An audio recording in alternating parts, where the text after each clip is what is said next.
है ना। अब और इसके अलावा हम इस आगे और ये भी पढ़ेंगे कि जो मतलब लोग जंगल के लोग और जो गांव के लोग थे उनमें कैसे डेवलपमेंट हुआ।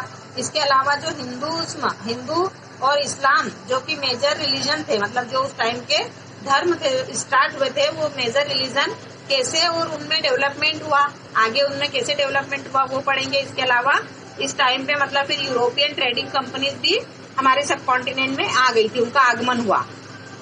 These 1,000 years of India history witnessed considerable changes. After all, the 16th and 18th century were quite different from the 8th और the 11th.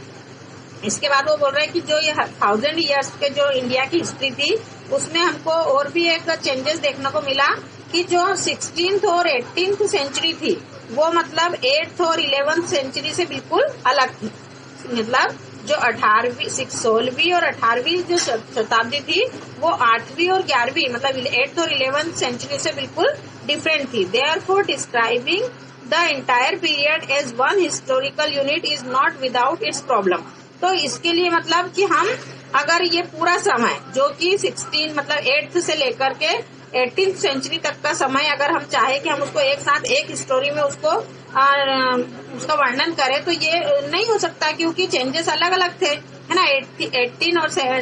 16 और 18th सेंचुरी की जो टाइमिंग था वो टाइमिंग मतलब 8th और 11th से बिल्कुल चेंज था, क्योंकि हर दिन चेंजेस तो होते ही रहते हैं, तो उनको हम एक साथ एक हिस्ट्री में के रूप में नहीं वर्णन कर सकते उसका।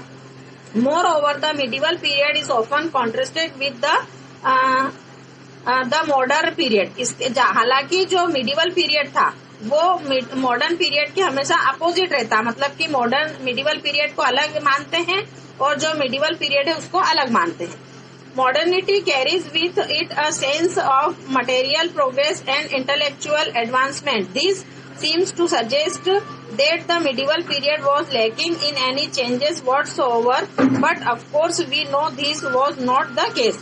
हालांकि जो मॉडर्निटी है उससे हमको क्या समझ में आता है कि मॉडर्निटी जो अपने साथ मतलब हर तरह का प्रोग्रेस लाती है, वो मतलब भौतिक भी और ये कहो कि मेंटलिटी भी, मतलब वो प्रोग्रेस बौद्धिक रूप से भी मतलब लोगों के अंदर विकास हुआ, लोगों की सोच के अंदर, और मतलब कि सामाजिक रूप से भी। तो वो बोल रहे हैं कि इसके अलावा पर मिडिवल पीरियड में कुछ चेंजेस नहीं हुआ, ऐसा हो सकता है क्या?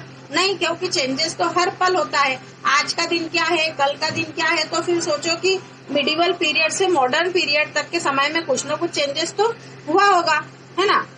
During these 1,000 years, the societies of the subcontinent were transformed often, and economic in several regions reached a level prosperity that attracted the interest of European trading companies.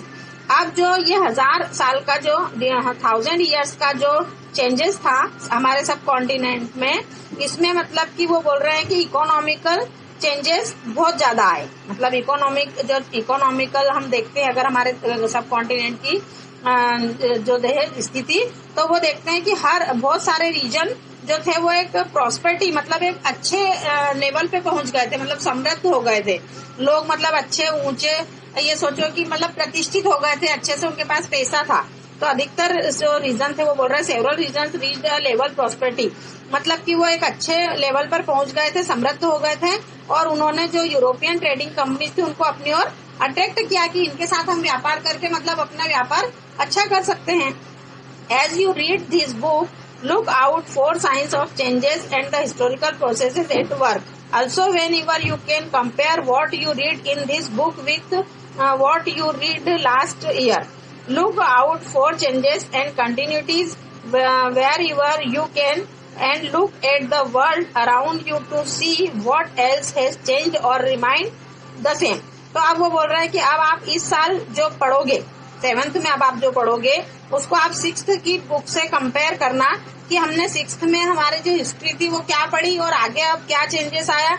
इसके अलावा वो बोल रहे हैं कि जो चेंजेस तो होते हैं जो कंटिन्यू होते रहते हैं, कभी भी रुकते नहीं है, हम ये कह सकते हैं, है ना। आप ये देखो कि आपके आसपास ही आप देखिए कि जब आप छोटे थे तब वो चीजें क्या थी और क्या उनमें से कौन सी चीजों में चेंजेस आ गया है और कौन सी चीजें अभी भी सेम वैसी ही है। ठीक है, तो ये हुआ हमारा चैप्टर फिनिश। ठीक है, अब इसके जो क्वेश्चन आंसर्स हैं वो मैं आपको एक्सप्लेन कर दूंगी और आपको वीडियो सेंड कर दूंगी, फोटो सेंड कर दूंगी, तो आप अपनी फेयर कॉपी में कंप्लीट कर लेना। Okay, good day now.